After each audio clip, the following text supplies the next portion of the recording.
Welcome to Tanakh Talk. I am your host, William Ball, broadcasting live out of Kingsland, Texas, watching Gavriel Sanders do some cool elbow dance in the Macarena. Anyway, tonight, again, thank you for joining us. The Wow and the How of Hebrew. I really, really love the new title. I think you're a genius, and we all look forward to seeing what you've got for us, my dear friend, Gavriel Sanders. How are you, sir? Baruch Hashem, Baruch alive Hashem. and well and thankful. Amen. There's a beautiful two-word summary that I like to say from Psalm 23 that says, Kosi Revaya, which means my cup is overflowing. Oh, Kosi nice. Revaya. So when somebody says to you, how you doing? Kosi Revaya, my cup overflows. Okay, so, now you're trickling onto my Hebrew memories. So what is kisah? Kosi? Kosi and kisah, is that the same thing? Kiseh is chair. No. Oh, yeah. So it's not the same thing. Okay, got it. I just remembered the whole thing with the Hebrew. What is that thing that you can buy now? I can't remember what it's called. It's Rosetta Stone. Rosetta Stone? They did kisah. They did a lot of really cool stuff, and there's some words that are still stuck in the back of my head. I can't remember what they were. So thank you for that. Now, by the way, you just illustrated a really good point. Okay. About how well Rosetta Stone doesn't work. Oh, wow. So you said you have words stuck in the back of your head, but you don't remember what they were. Right. So I think this is a good moment. We've spoken of it briefly before, but I'll just put in a little quick plug for the difference between learning a language. Let's take off our glasses. Okay. Learning a language and acquiring a language. First of all, is there a difference between learning a language and acquiring a language? What do you think, William? Over to you. Learning a language and acquiring one. Honestly, I don't know. Actually, I have no idea. I'm not really sure what would be the difference. So I think we've said this once before. I've said it somewhere. I know I've said it in lectures. Is there a difference between saying, I'm learning real estate, I'm acquiring real estate? Oh, interesting. Oh, okay. Nah, that's definitely a different spin, for sure. So I would much rather acquire the language than to just simply learn it. In that regard, right? Very because nice. Most of us have been subjected to, especially here in America, maybe other countries as well, to a process of learning a second or a third language, and you go through a pretty common template of trauma, which is you have a teacher, and first of all, the teacher is sort of like the mechanic that lifts the hood in the car and tells you all the things that the engine does when really all you want to do is just, get to Manhattan. Right. Got it. Okay, so you're not interested in dangling participle split infinitives, restrictive and non-restrictive relative clauses and that kind of stuff that brings back bad memories of English classes. You just want to know, what do I say? You're funny. Yeah, well, I taught English. And by the way, I like those types of things because I'm interested in the mechanics, the puzzle, if you will, the linguistic puzzle of how languages work. That is appealing to me. The problem is I'm part of we talk about the 3% of the population, 3 out of 100, are inclined that way, that we're interested in what's going on under the hood of language. Problem is 97% of the people aren't. And another problem is that 3% of people who do like languages end up being about 100% of the language teachers, right? Whoa, repeat that. I will. So about 3% of the population likes the mechanics of language. From that group come a lot of language teachers because they're into it. That's very, very interesting. So they end up being about 100%. From the 3% comes the 100% pretty much of the language teachers teaching the 97%, which is the bigger group, thinking through the numbers. Wow. Who are the people who just want to know, I just want to find a bathroom and get a falafel. You know what? You mentioned a very interesting point because that's kind of what happened to me in my whole journey. When I first started learning Hebrew, and I learned it enough to where I knew the alphabet and I knew how to, I had like a full year, of learning the alphabet, the nikudot, and just enough to where I was able to read the first 2 or 3 verses in every single Torah Parsha for the entire year. And I got to that point where I could read it and understand every word of that. But I was so and I was so excited about that, and about how like you said, the mechanics of it, and how this goes. Now I don't know it all. I'm not saying I do. I'm just saying I knew enough to be dangerous. And so I started teaching that. So here, I think I may have mentioned it to you. For about 2 years, we actually taught Hebrew classes here. Of course, and of course, I have a friend of mine who said, he goes, as long as you know more than the class, you can keep teaching. And so that was pretty easy to do because they didn't know anything. So eventually, I got to the point where anyway. Point being, great point. I'm very fascinated with it, which is why I've invited you here, because I want to know more. I'm very fascinated with it. So let's talk then about that. So learning language is really learning about language. Okay. It's getting rules and word lists, and having someone at the front of the classroom say, okay, here's a list of 10 words. Here's a list of 3 rules. Here's some examples. Now put them together. And that's how most people, and that's a classic system of language learning, teaching that's been going on since the medieval period, when people learned classical Greek and Latin in that format. That's how I learned Latin in high school. It's how I learned Greek and some Hebrew when I was in Bible college all those years ago. And so unless you have there's a great Yiddish word called Sitzfleisch. I don't speak much Yiddish, but I like to collect some of the words. Sitzfleisch literally means sitting flesh. Sitz, sits. Wow. I don't mean zit, but sits, and Fleisch is flesh. So to have the flesh to sit. In other words, it's patience. It means patience. Sitzfleisch in Yiddish. It's Hebrew. It's savalonut. But in Yiddish, it's very colorful. That's how I like to learn Sitzfleisch, because let your flesh sit and be patient. Right. That's exactly how. You just acquired that word, by the way, because I presented it to you. Very nice. In following 2 rules of a much larger, and this is the methodology that I follow today in teaching language, something called comprehensible input, which is part of 5 linguistic hypotheses put together by Dr. Stephen Krashen, former USC professor of linguistics, and really the father of second language acquisition texts, and many, many articles. And it's on my bucket list to meet him. He's a Jewish guy, and he's in retirement, but he still lectures, and he's taught some friends of mine who've then taught me. So I'm a kind of a grandchild of his. Plus, I studied his text in what do you call that thing after Bible college? Oh yeah, graduate school. So when I studied linguistics, his was the text. But I had no appreciation for what he really was talking about. Today, I really do. Wow. Because you just illustrated the difference between, and there'll be a test toward the end of if I remember today, using that bad neighborhood called my mind, where I shouldn't go there by myself. Warning, Will Robertson. Danger. So that's right, danger. People watching are going, what's with this guy? And I'm looking at the screen going, Dad, what are you doing on my screen? Because you get to a certain age and you go, because behind your eyes you're still like 25, 30, and you look on the face on the screen and you go, Dad, what are you doing in there? It's like really weird. It's a very strange process. I tell people a lot of times, if you don't like the way I think, get out of my head. That's very good. I like that. Anyway, what you just illustrated was something called language acquisition. And language acquisition happens unconsciously, almost invisibly, when 2 important things take place. The first thing is that the message coming to you was understandable. So I explained to you Sitzfleisch, Sitzfleisch, which means patience in Yiddish, and it was also meaningful to you. Right.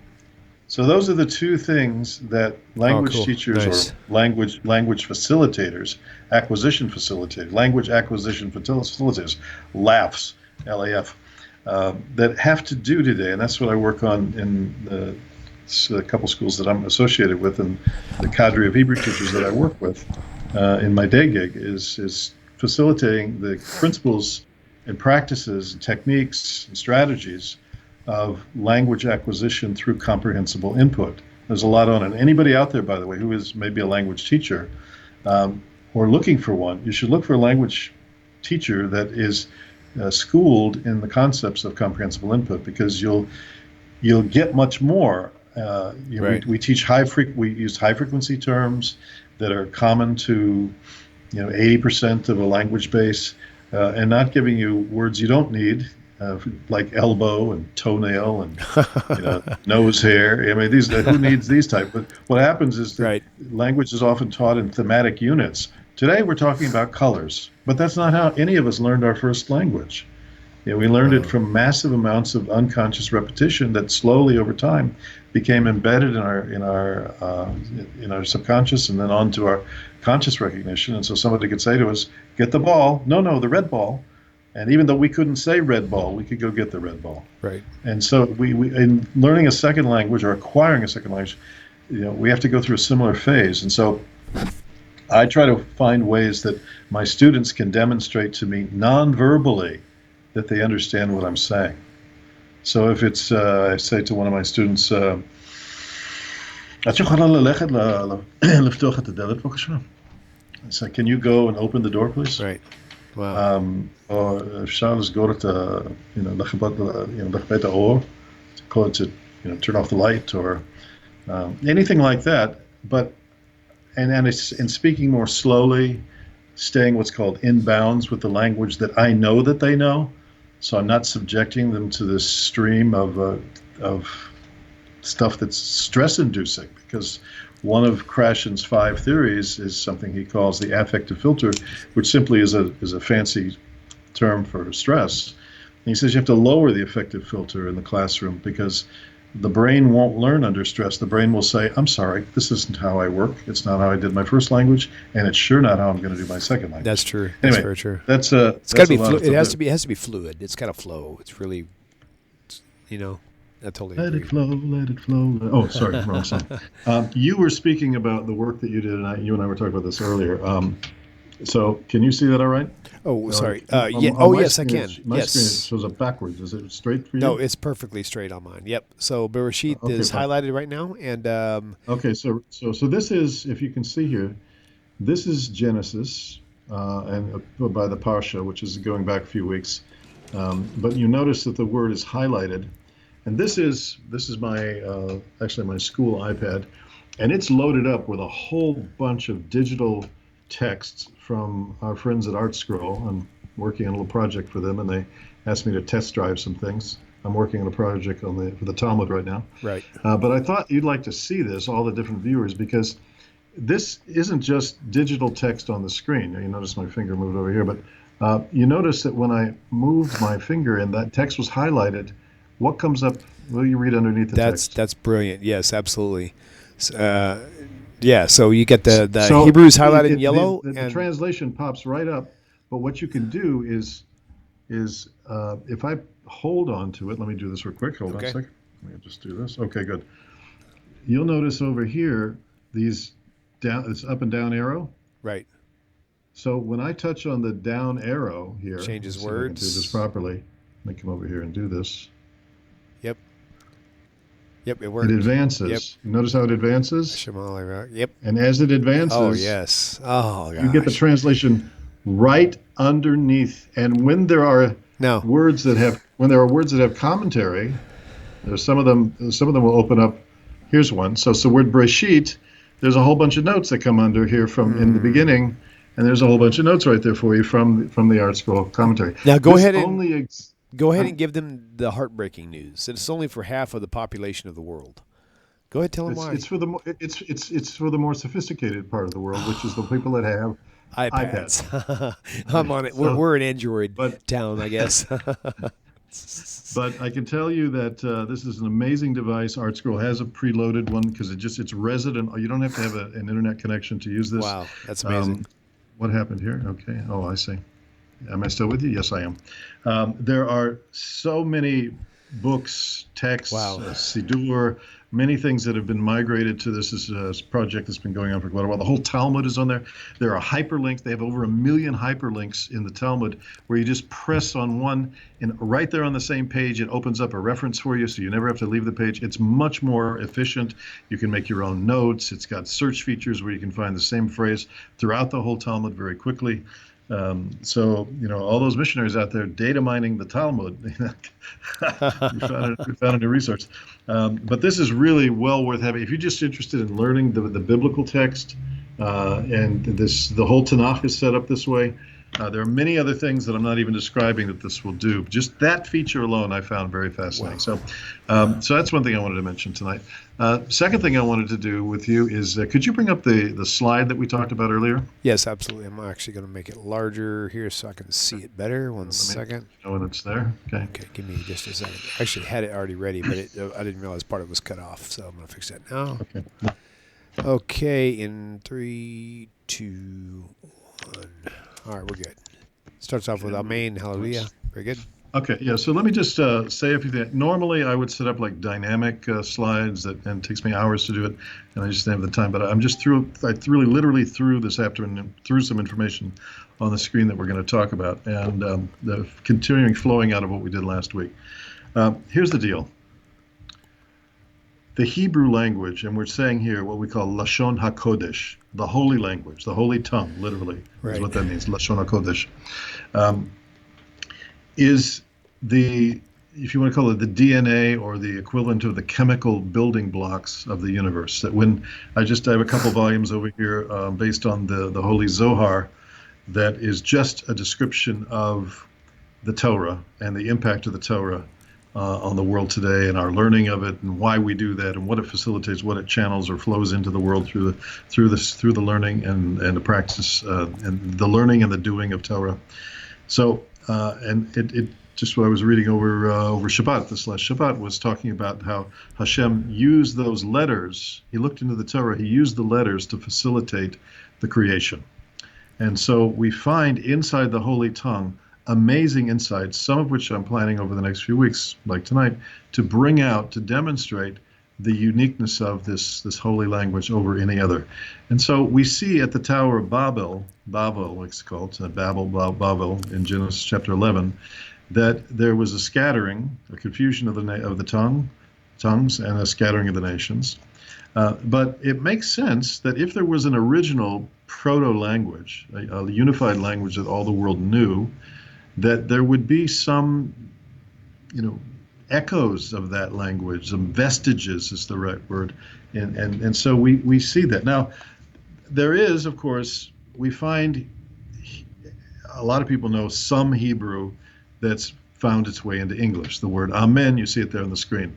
Hallelujah, I'm very careful with that last part of the name there. Right. Most people just flippantly say, and there's songs about it, because it's really the holy name of the Almighty. So this would be a great spot to clarify for, and I know what you just did, but I'm going to do a little deeper, because some people have asked me in the past on Facebook posts, why does this? Well, when they spell it, why does it say Yud K Vav K when it's actually a Hey? And it's for that same exact reason. It's not because they don't know what they're talking about. It's because they're very cautious not to represent that name in any way whatsoever that could possibly violate the halakha of Judaism. So, and the same thing with Hashem. They use that respectively as well.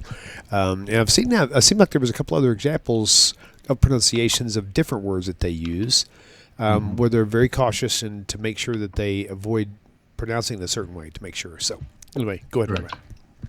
All right. So I just want to say that, the first three words on the screen there, Amen, Haluka, and Behemoth, everybody knows that was behemoth. It's like a massive thing. It really comes from the Hebrew word behemot, which is the plural form for animals. There's behemah, which means like a beast or an animal, and behemoth. So behemoth, the name behemoth, which is like a good example of a behemoth would be a whale shark, a blue whale. That's a behemoth, or an elephant is a behemoth. But it really just comes to the generic term for animals. There's a couple of terms. There's chayot, which means like living things, chayot, and the word behemoth. So those words exist in English, and then there are words that are kind of closer to Judaism when it comes to words like people talk about a mitzvah, and they translate it maybe as a good deed. It means so much more than that. It really is a connection between the humanity and the divine through certain actions that are done or not done. Now, the word chayot, that's a derivative from chai, right? From life? Yes, that's correct. Okay, that's right. That's correct. Some people in more liberal circles talk about tikkun olam as something that's equivalent to the Jewish equivalent of social justice. You hear some people mention that. People talk about giving tzedakah or tzedakah. Some people are, in my generation, remember a singer by the name of Neil Sedaka.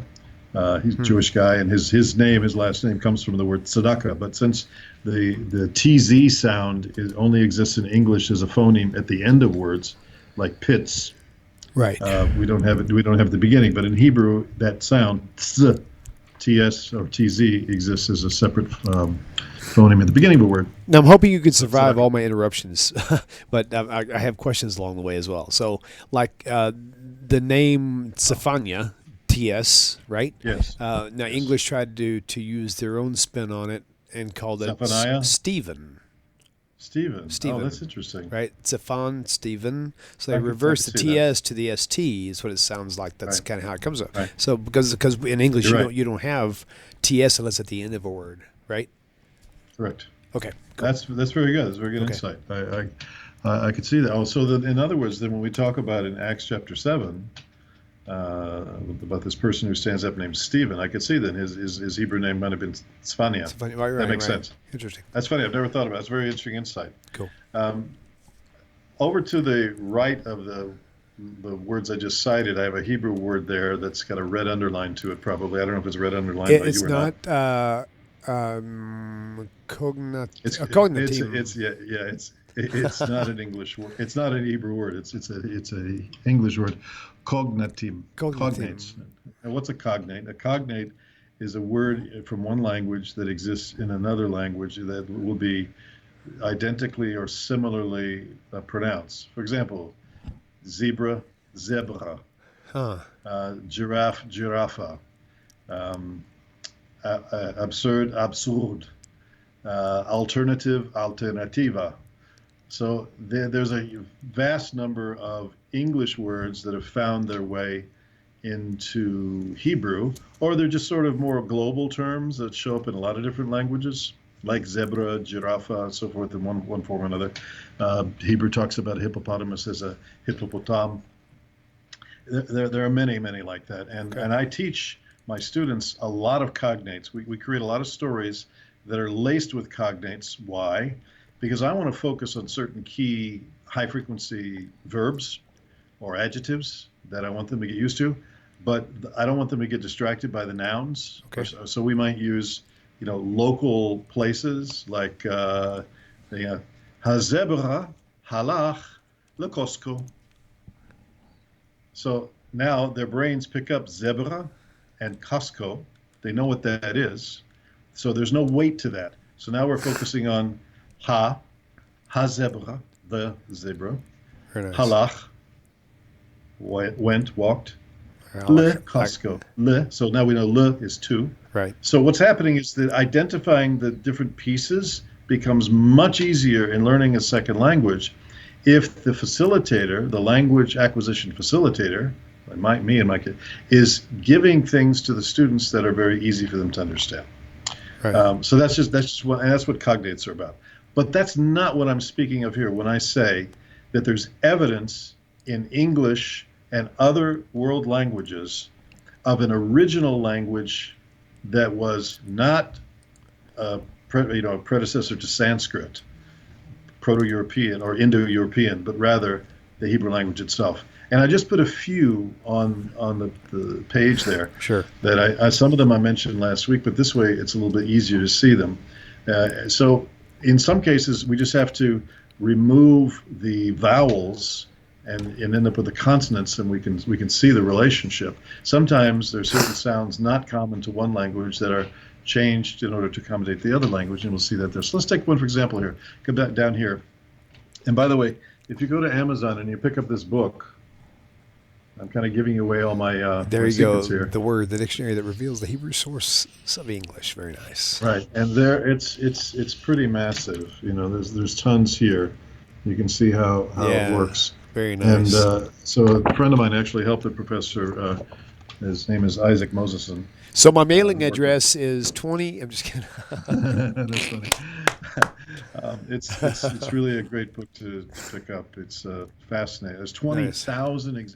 It's not just like one of my students who tends to be more cynical about things, and she said, "Well, this is just an accident of language." And I said, "But I have 20,000 accidents." And here's just a few. We take the word albino, and we see the Hebrew word lavan, which means white. Right. And we see then the consonants, LBN, or lavan, or laban. Leben is a Hebrew word for yogurt, a sour, kind of a sour yogurt, unflavored yogurt. You see the word agony, which comes from the Hebrew word yagon, and sometimes. Oh, I'm sorry. I don't even of, have that up. I should be having that on the screen. Sorry, my bad. I didn't know I was supposed to have that up. That would be very good if you did that. I was thinking, those sound familiar. Why? I've seen those somewhere before. Okay, you're up now. Sorry. Okay, thank you very much. Yes, sir. So again, we see albino. You see the word lavan, the Hebrew column on the right. I transliterated the consonants in the middle there so you can see that. The word agony, and sometimes, a sound will flip from the beginning of the word to the end of the word. There is some kind of what's called metathesis that happens inside of words, movement around. So yagon, agony, tur, like when Moshe Rabbeinu, we said this last week, Moshe Rabbeinu, Moses, our teacher, sent the spies into the land to letur et haaretz, to travel, to tour the land. It's to spy out, but it's really to travel through it, to explore, is another alternative translation of this. The word part, which comes from the Hebrew word prat. Prat is like a detail. Like if somebody says, יש לי משהו בשבילך. I got something for you. נו, תן לי את הפרטים. Give me the details. Or I ask for somebody, בבקשה לפרט. That's using it in a verb form. לפרט means to spell it out. Give me the details. The word hollow, from the word halal. Obviously, we don't have this sound ch that's natural to English. So oftentimes the ch will convert to H, hollow. Also, the ch that we normally associate with Hebrew, really, it's kind of a separate letter. There's a middle letter kind of between an H and a ch, and that's.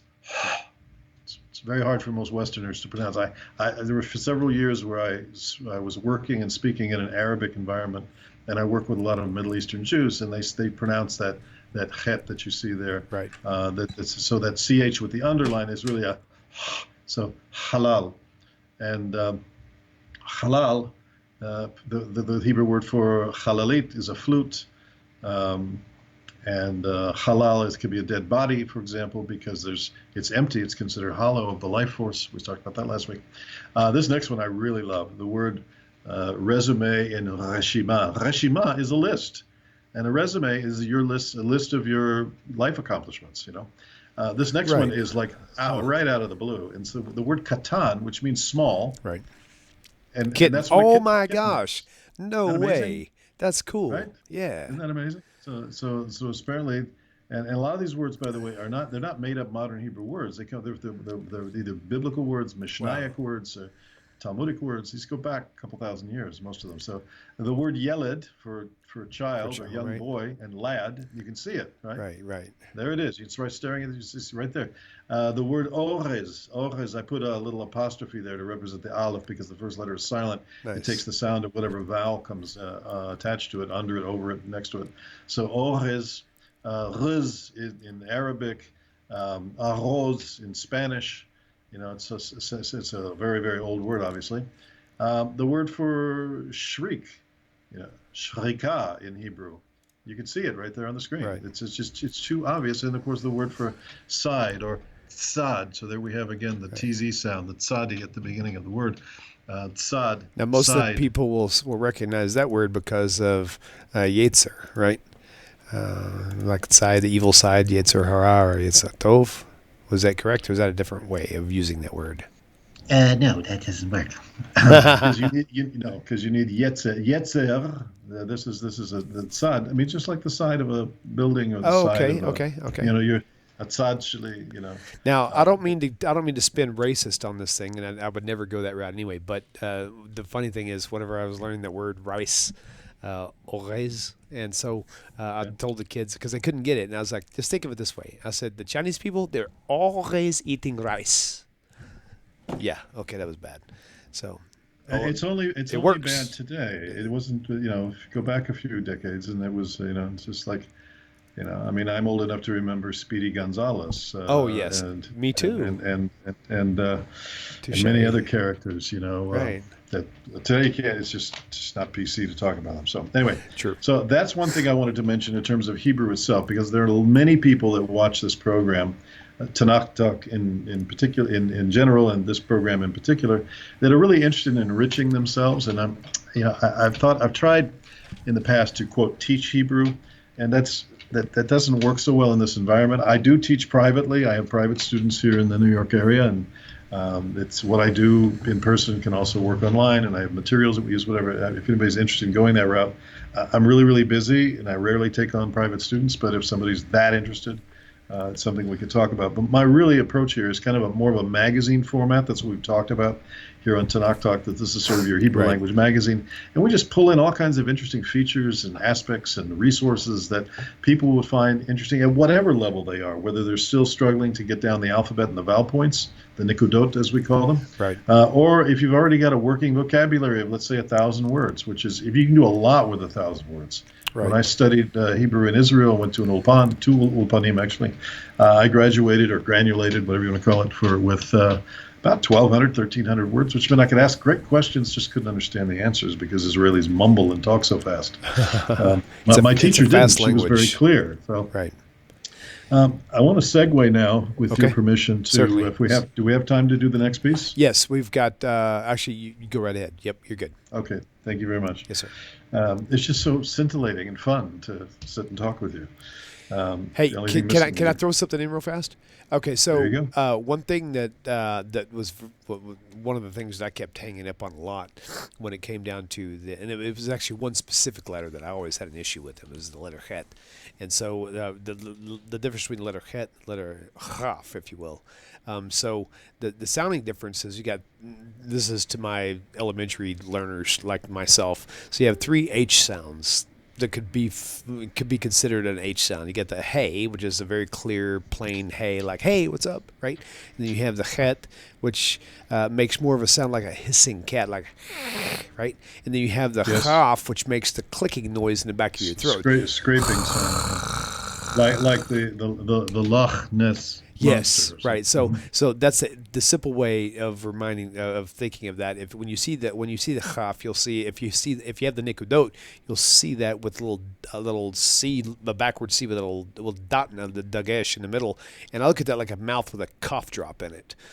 So the cough, that's very good. Right? So that's very good. That's the one that makes that clicking sound. Good. So anyway, also moving on like that, you know. So yeah. So okay, I didn't mean to interrupt you there. No. This is.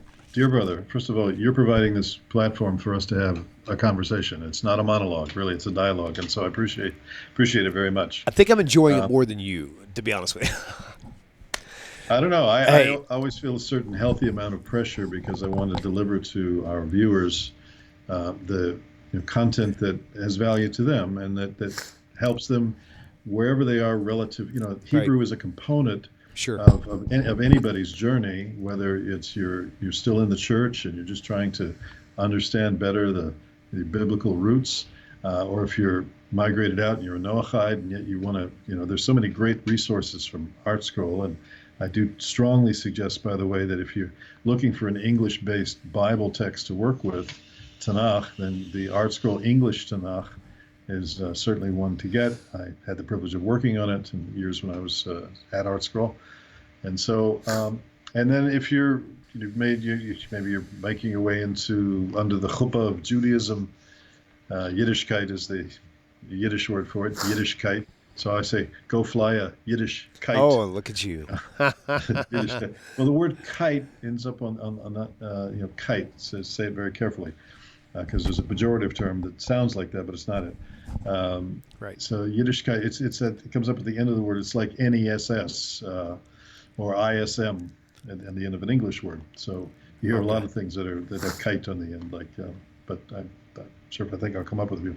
Anyway, I wanted to dip into what I call the missionary mailbag now for this final segment that we're doing today.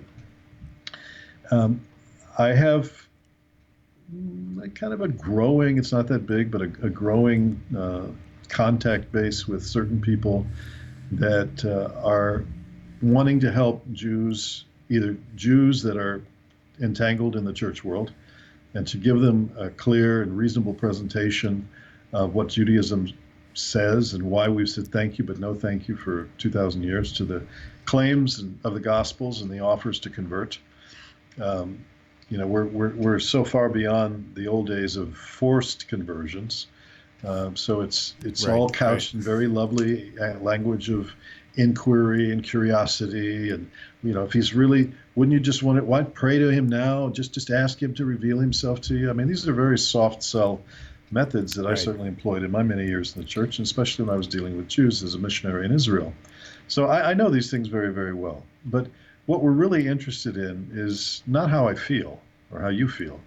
We're not interested in even what I have to say. It's what does the source code, the authority that we both hold to be divine, what does that say? Right. And so, because there are all these claims based on the Hebrew Bible that supposedly JC fulfilled, I certainly believed it. 300 different prophecies. We studied a lot of them in Bible college. And I began dismantling a number of them when I got learning Hebrew and became more and more fluent in the language. That's my own, testimony, if you will. When people say to me, "Well, what brought you out?" That's what brought me out. Other things brought me in.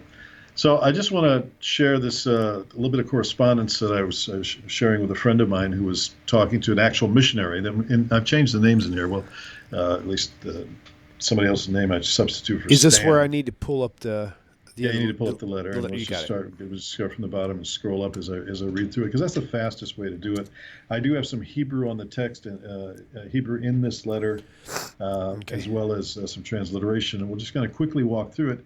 And then if someone would like a copy of this, if they find that this content is useful to you for further study, or you just want to have it for whatever, you're certainly welcome to write to me at Gavriel Sanders, Gavriel. It's like Gabriel with a V, Gavriel Sanders at Gmail. I'm more than happy to send that off to you. It's always nice to hear from people that are watching the show. Okay, so I'm just going to jump in. This was just really probably about 2 or 3 months ago. Really, that's how fresh it is.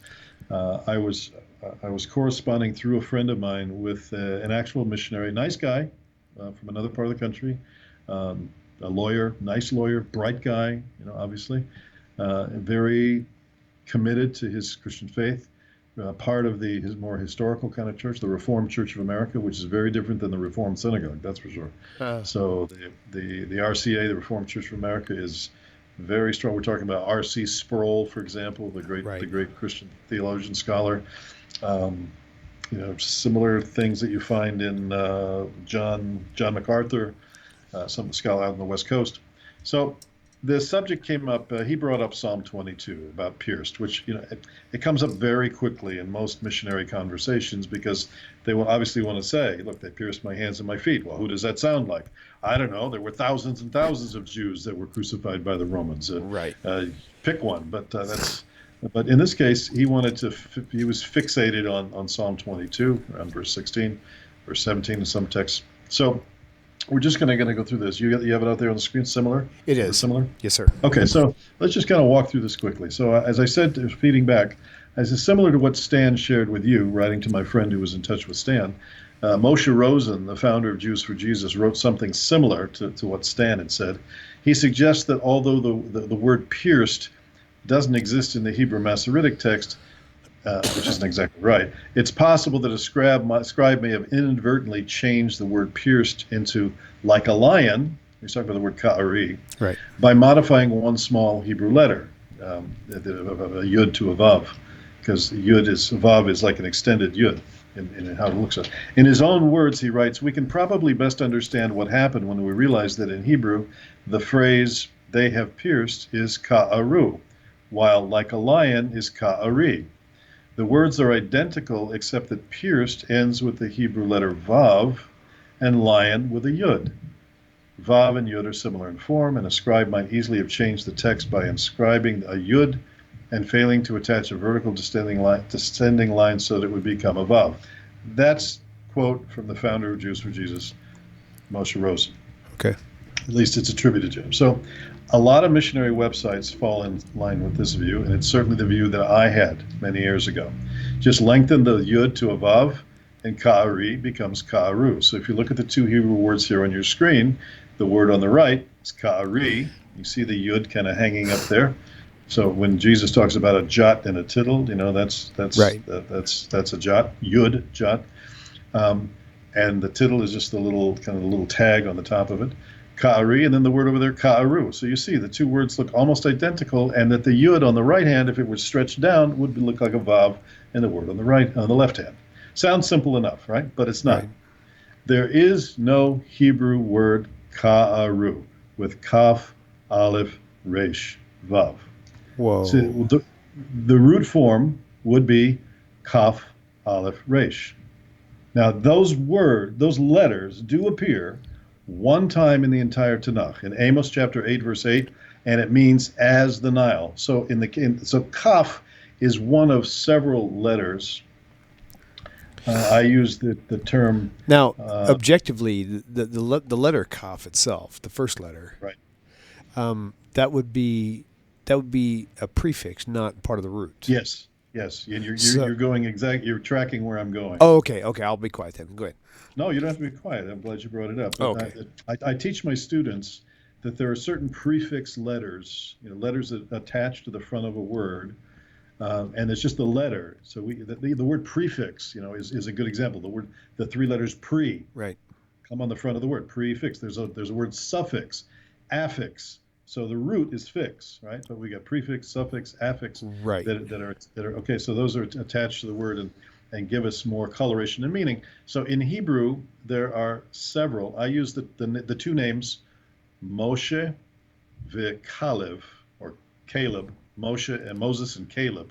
If you put them in the Hebrew form, Moshe v'Kalev, or Kalev, those letters, Mem, Shin, He, and Vav, and Kaf, and Lamed, and Beit, or Veit, that set of letters, those are prefix letters. Right. They all mean something, from in, or as, or to, or for. Right.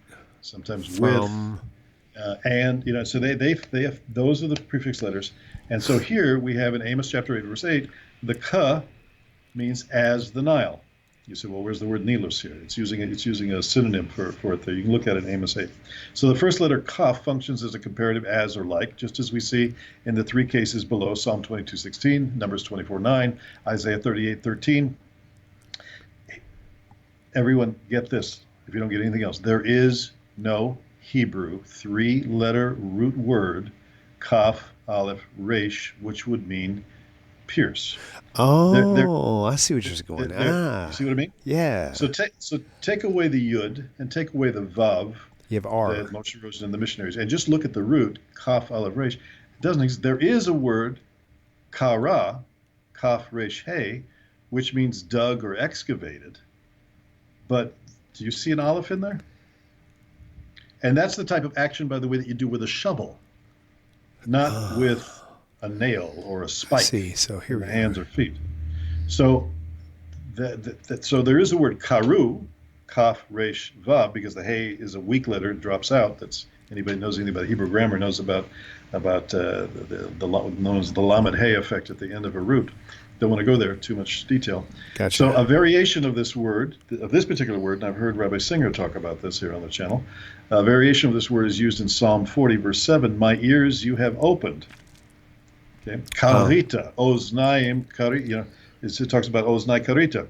You've opened my ears, and this is the text which the book of Hebrews represents as a body you have prepared for me, and that's another case of New Testament variation from Tanakh. Wow. And I talk about Stan, the lawyer here. He has the English Standard Version, I think it is. It's a more recent translation. Renders it as you have given me an open ear. The Hebrew is more vivid in that it suggests a digging out of the ears to open them. But nothing in the word karu or karita, like you have dug, suggests pierce. Not there. Wow. I just consulted. I have a Hebrew Evan Shoshan concordance or concordancia. That's a cognate word. Great big thick thing about this thick easily. And I looked in there, to be right. And under the three-letter root, kaf resh hey, it speaks of digging out of the ears, digging a well, digging a grave. And it noted two synonyms in there, the word chafar, to excavate, and we talk about chafira archeologit, which is an archaeological excavation. And then there's the more common word patach, which means open, liftoach.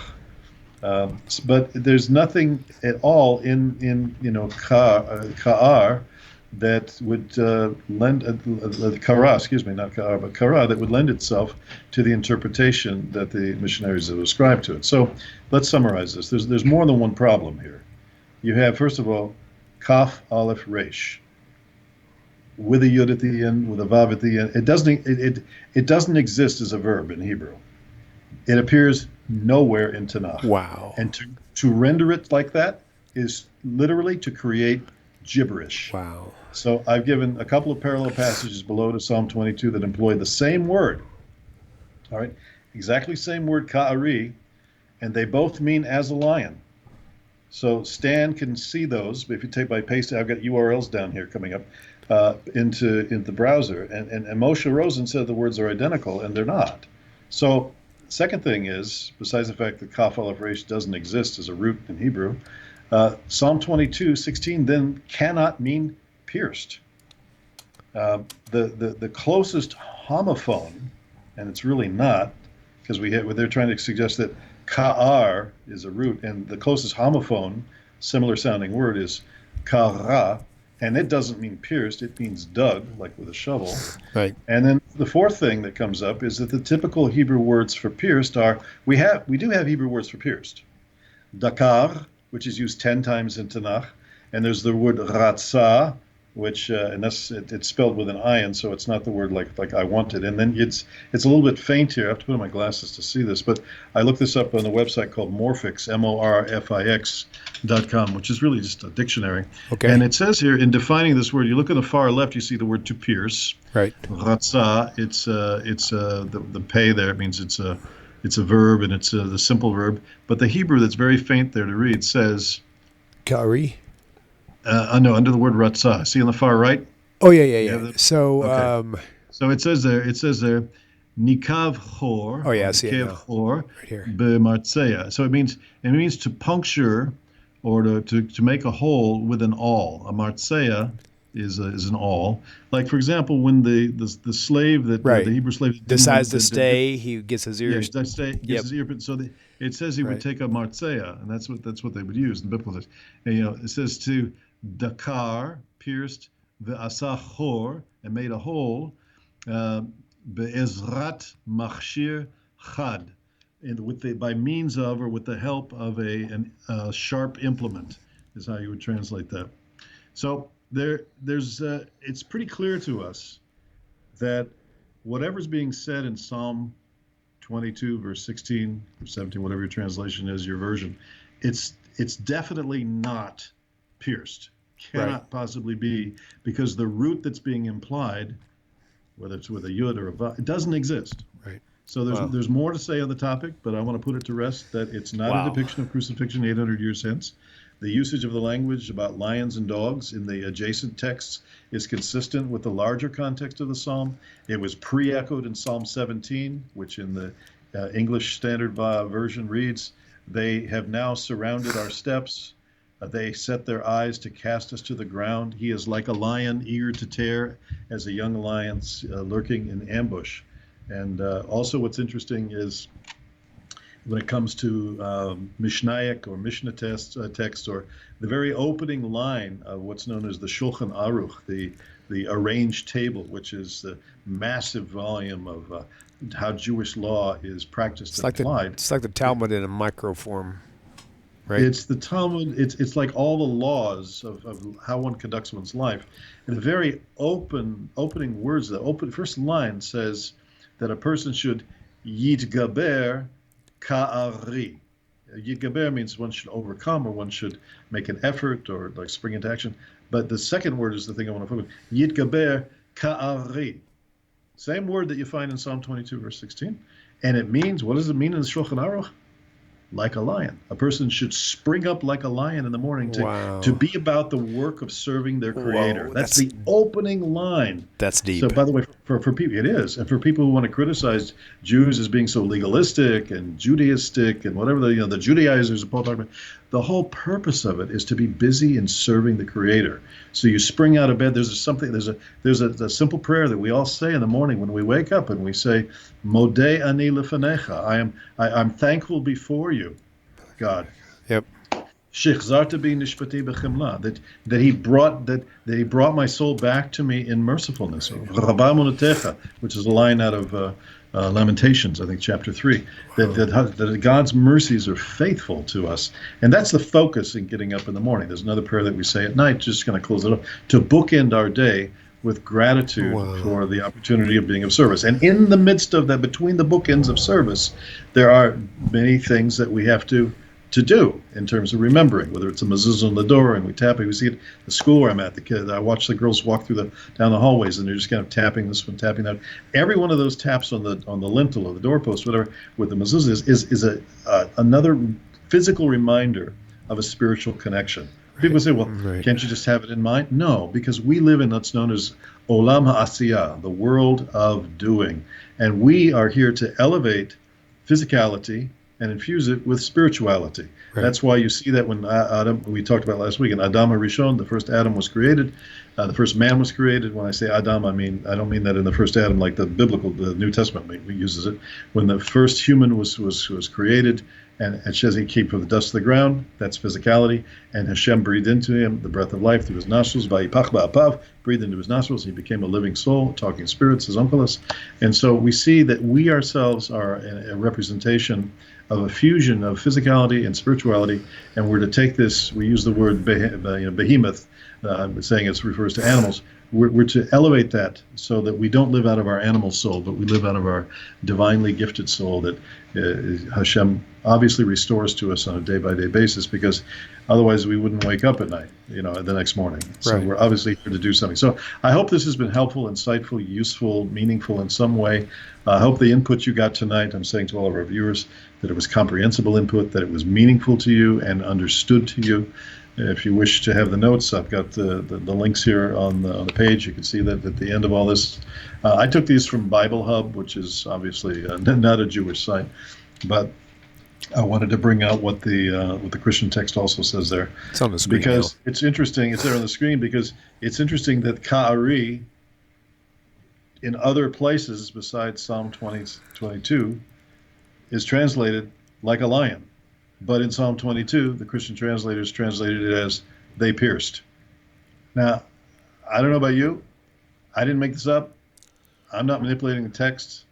This is what the Bible says. Right. So square off with the author. I'm just passing along the message. It's right here. I think it's pretty clear. I've heard a number of different discussions of this particular subject here on the channel. Rabbi Skobac talked about it. Rabbi Singer's talked about it. I don't know if Stuart's talked about it, but I just wanted to bring this out because from the missionary mailbag, from the correspondence that I've been having, I have other things like this as well. Because my whole focus is, what's the original say? What's the Hebrew say? That's what we say in Hebrew. In Hebrew, we say, Zeh hadavar shekovea. This is the thing that really designates. This is our source code. You can choose not to believe it, but this is the source code. Right. So you can say it's not real, fine. But those of us who know the text and are at home with it say, okay, this is the real deal. When I was a Christian missionary, I didn't know these things. And this process of studying Hebrew obviously took me from one place now to a completely other. I went from being an English teacher. It's pretty funny. I went from being an English teacher in Israel and Saudi Arabia at another time. And now I'm a Hebrew teacher in the Northeast of America. Pretty funny. And that's amazing. We're grateful for you. So thankfully for you and so many others, we're learning so much about where we've been led astray. And so we'll keep this thing going. And so if you guys are enjoying what's happening, be sure to tune in each week. Share the videos with your friends. This one was very precious to me. What is this? The Coming Revolution, the book by the Science Discovers the Truths of the Bible, Zamir Cohen. Explain All that right, book so one more time real fast. This you can get this on Amazon. I think they have 3 now versions. Can you of this, open that up and let us see some of the contents? Like the it's really- graphs and things that you it's have? It's really a beautiful book. Go ahead and cover your camera. Oh, yeah, actually, that's pretty good. Okay, so he talks a lot about a lot of various aspects of science. Right. This book was originally done in Hebrew. It's a heavy book. It's a glossy. Nice. I don't think it's cheap, but it's really got some amazing features to it that are worthwhile looking Wow, into. look at that. Holy cow. Rabbi Cohen, Nice. I've not met him. I listen to a lot or watch a lot of his YouTube content. He speaks Hebrew, and there's a lot of his material has English subtitles, and he has so much good to say about the relationship between Torah and science. He talks about the Hebrew letters. He talks about so many fascinating things coming of Mashiach. Just an amazing teacher. So I quite addicted to his delicious Hebrew because he speaks probably better than just about anybody I can think of. That's cool. But I just wanted to mention that you can find this book on Amazon as well, The Coming Revolution. A lot of fascinating things in there, and that's it. Just a wrap. I just keep bring. I have more material than you could possibly process. But I just want to bring things to people's attention, and then they can cafeteria pick and choose what they wish. That's awesome. Gavriel, I think so. I love you, brother. I can't wait till next week. This has been so much fun. So thank you all. I agree. Thank you. Thank you all for tuning in. We'll see you next week, same time, same place, Hashem willing. Keep in mind that the videos we do here in the studio, they're all live. So if they start on time, you can call that a miracle. That if they do start on time, it's a rare occasion. So even 5 minutes, 30 minutes late, if they show up, that's good. Just count your blessings. So we'll see you next week. Hashem willing. Take care to you and Gavriel and all of our viewers out there. Thank you so much. We'll see you next week. Cue the music. Yay. Cue the music. Later, guys. See you on the other side. Shura Tov.